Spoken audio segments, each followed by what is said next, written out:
Hi, I'm Judy Herman, and I help leaders and families create connection beyond conflict. I'm a licensed counselor, but let me first of all clarify this is not a counseling session, nor is it a substitute for professional counseling services. But I'd like to talk with you today. Actually, this is my very first Facebook Live, so I may be a little bit nervous. But what I want to talk with you about today is this: 10 ways to begin to build trust in relationships. Whether this is trust with your spouse, whether it's trust with your teenage daughter, or whether you've broken trust, this is just some beginning tips that you can experience. Now, I have a resource on my website, judycounselor.com, and you can get this download for free, 10 ways to build trust in relationship. But I'm going to go through just the first 4. Okay? The first one of 10 ways to build trust in communication is, first of all, have an attitude of respect and curiosity about the differences of the other person. A lot of times we just think that people are going to respond as we expect them to, or they're going to do the things that we expect. And I see that there's some people actually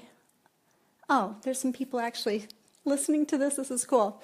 Anyway, having an attitude of respect and curiosity. It's hard to do, but just don't expect that people are going to be thinking like you, believing like you, and acting like you, or have the same values as you. And when you do that, and instead you have an attitude of curiosity, that can begin building trust. Number 2, be willing to learn rather than convince. A lot of times our communication, we're trying to win another person over to our side and our way of thinking. But if we come with an attitude, I'm going to be curious and I'm going to learn some new things that I didn't know before that would perhaps make more sense of why this person is doing or doing something or that's broken down the communication.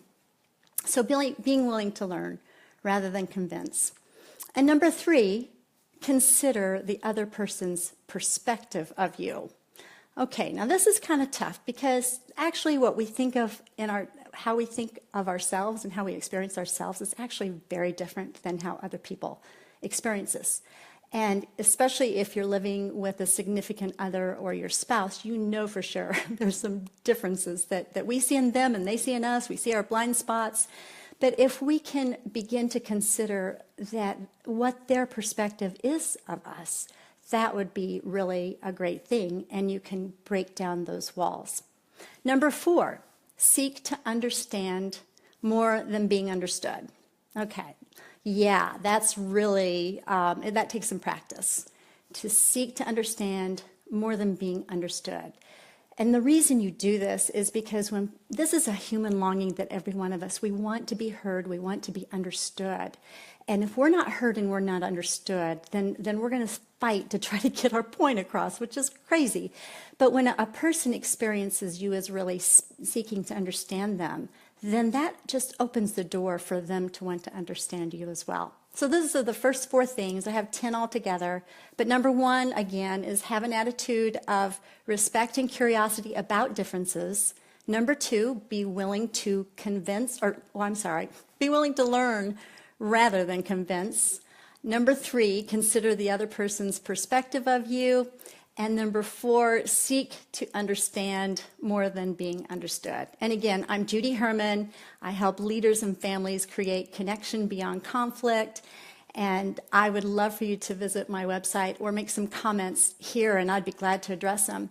And thanks for tuning in. And I look forward to connecting. Thanks.